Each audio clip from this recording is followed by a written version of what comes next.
Hello दोस्तों, educational growth channel पर आपका बहुत बहुत स्वागत है। दोस्तों, मैं हूं आपका दोस्त संजीव। तो दोस्तों, आज का वीडियो स्टार्ट करते हैं। तो दोस्तों, आज इस वीडियो का जो टॉपिक है वो बहुत ही इंटरेस्टिंग एंड इम्पोर्टेंट टॉपिक है। तो दोस्तों, अक्सर ये क्वेश्चन इंटरव्यू में पूछा जाता है कि हमारा जो फैन होती है वहाँ पर हम कैपेसिटर को क्यों उपयोग करते हैं। तो दोस्तों, आज इस वीडियो में इस टॉपिक के बारे में हम लोग देखेंगे। तो दोस्तों, आप जो स्क्रीन पर देख रहे हैं जो कैपेसिटर, ये हम सिंगल फेज फैन में यूज करते हैं, यानी सीलिंग फैन में हम लोग इसको लगाया जाता है। तो दोस्तों, इसका जरूरत क्यों पड़ती है इस वीडियो में हम लोग देखेंगे। तो दोस्तों, आप जो सिंगल फेज मोटर होती है, जो आप देखे होंगे जो घर में जो सिंगल फेज मोटर होती है वहाँ पर दो वाइंडिंग होती है। दो वाइंडिंग, पहला जो वाइंडिंग होती है यानी फर्स्ट जो वाइंडिंग होती है उसको हम रनिंग वाइंडिंग कहते हैं, रनिंग वाइंडिंग। और जो दूसरा जो वाइंडिंग है वो है स्टार्टिंग वाइंडिंग।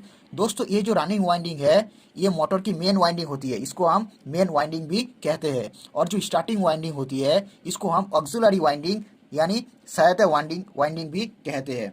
तो दोस्तों, ये दो वाइंडिंग की मदद से हम फैन को चलाते हैं। तो दोस्तों, यहाँ पर एक बात, दोस्तों हम जब सप्लाई देते हैं वाइंडिंग पर, तो दोस्तों ये जो फैन के अंदर ऑल्टरनेटिंग मोशन प्रोड्यूस होती है, यानी फैन के अंदर ऑल्टरनेटिंग मोशन जनरेट होती है। यहाँ पर मान लो, यहाँ पर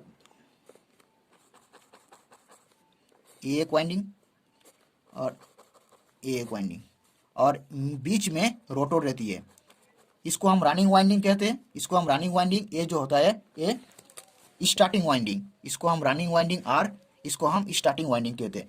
इसी से हम फेज देते हैं। मान लो ये आर फेज दे दिया, जे यहाँ पर सिंगल फेज, ये सिंगल फेज की मान लो ये फैन की वाइंडिंग का डायग्राम है।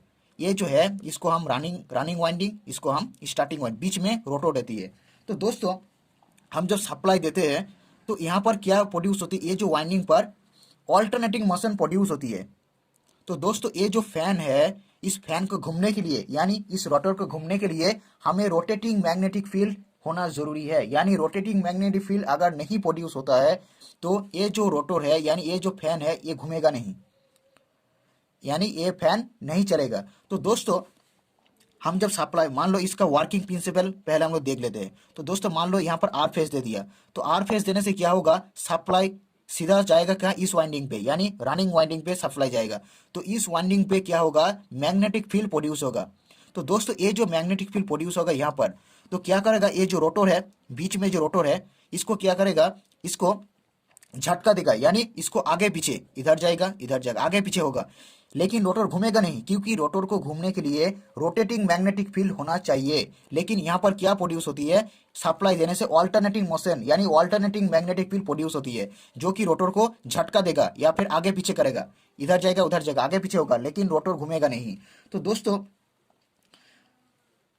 ये जो, तो रोटर को हम कैसे कैसे रोटेट कर पाएंगे, तो ये हम देख लेते हैं। तो दोस्तों, रोटर को रोटेट करने के लिए हमें यहाँ पर रोटेटिंग मैग्नेटिक फील्ड जनरेट करना होगा। तो दोस्तों, ये जो रोटेटिंग मैग्नेटिक फील्ड हम कैसे जनरेट कर पाएंगे वो हम देख लेते हैं। तो दोस्तों, रोटेटिंग मैग्नेटिक फील्ड को जनरेट करने के लिए हमें फेज डिफरेंस की जरूरत पड़ती है। यानी दो फेज, यानी फेज में फेज का डिफरेंस होना चाहिए, सेम फेज नहीं होगा, फेज का डिफरेंस होना चाहिए। तो दोस्तों, ये फेज डिफरेंस अगर हो जाती है, यानी फेज डिफरेंस होने से हमारा ये जो रोटर है ये रोटेट करने लगेगा। तो दोस्तों, ये कैसे जनरेट की जाती है, यानी रोटेटिंग मैग्नेटिक फील्ड कैसे जनरेट की जाती है, ये हम देख लेते हैं। तो दोस्तों, मान लो एक थ्री फेज मोटर है, मान लो एक क्या है, एक थ्री फेज मोटर है। यहाँ पर थ्री फेज मोटर की जो सप्लाई है R Y B, three phase motor का सप्लाई है आर वाई बी। तो दोस्तों, जो थ्री फेज मोटर होती है वहाँ पर शॉर्ट होती है अंदर से।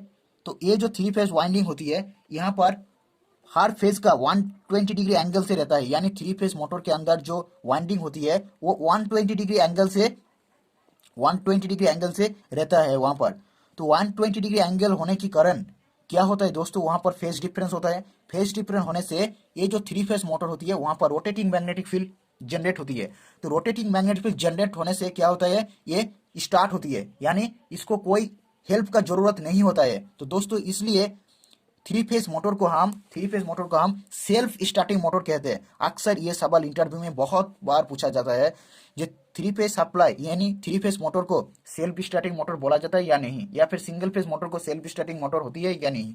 तो दोस्तों ये सवाल होती है, सिंगल फेज मोटर हमारा सेल्फ स्टार्टिंग मोटर नहीं होती है, क्योंकि उसके अंदर ऑल्टरनेटिंग मैग्नेटिक फील्ड प्रोड्यूस होती है, उसके अंदर रोटेटिंग मैग्नेटिक फील्ड प्रोड्यूस नहीं होती है, इसीलिए वो घूम नहीं सकते।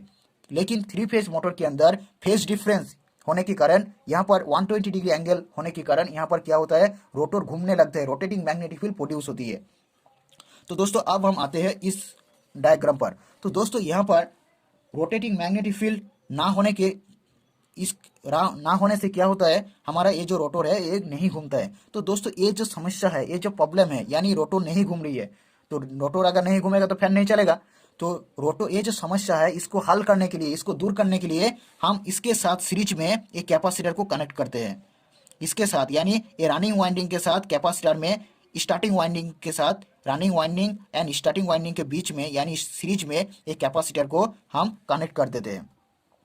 तो दोस्तों अब क्या होगा, अब अगर मान लो यहाँ से आर सप्लाई यानी आर फेज से सप्लाई आ रही है, तो दोस्तों ये तो क्या होगा, इधर सीधा चला जाएगा, यहाँ पर मैग्नेटिक फील्ड प्रोड्यूस होगा। लेकिन इस रास्ता यानी ये कैपेसिटर को हम लगाने से क्या होगा, कैपेसिटर को लगाने से जो फेज आ रहा था, जो आर फेज आ रहा था, वो दो रास्ते से विभाजित हो गया है। देख सकते हैं आप, ये एक रास्ता हो गया, इधर से एक रास्ता हो गया, यानी कैपेसिटर लगाने से हमारे जो रास्ता था यानी फेज आने का जो रास्ता था वो दो रास्ता से विभाजित यानी दो रास्ता से बांट गया है, आप देख सकते हैं। तो दोस्तों ये जो यानी दो रास्ते से आप देख सकते हैं यहाँ पर 90 डिग्री का एंगल, यहाँ पर 90 डिग्री का एंगल प्रोड्यूस हो गया है। तो दोस्तों ये जो running winding and starting winding के दोनों के बीच में 90 डिग्री का एंगल है, ये जो 90 डिग्री का एंगल है ये यहाँ पर रोटेटिंग मैग्नेटिक फील्ड जनरेट कर देती है। ये जो 90 डिग्री का एंगल है यानी फेज डिफरेंस हो गया है, रोटेटिंग मैग्नेटिक फील्ड को जनरेट करने के लिए हमें फेज डिफरेंस के चाहिए। तो यहाँ पर क्या होगा, फेज डिफरेंस हो गया, 90 डिग्री एंगल बन गया है, तो यहाँ पर रोटेटिंग मैग्नेटिक फील्ड जनरेट हो जाएगी। तो दोस्तों कुल मिलाकर यही बात हुआ कि कैपेसिटर ने क्या किया, फेज को स्प्लिट कर दिया यानी विभाजित कर दिया, फेज को दो भागों में विभाजित कर दिया यानी दो भागों में बांट दिया। तो हमारे जो समस्या है, हमारा जो प्रॉब्लम था वो हल हो गया, यानी हमारा रोटेटिंग मैग्नेटिक फील्ड प्रोड्यूस हो गया, ये रोटर को घूमने लगेगा, तो हमारा क्या होगा, फैन रनिंग होगा।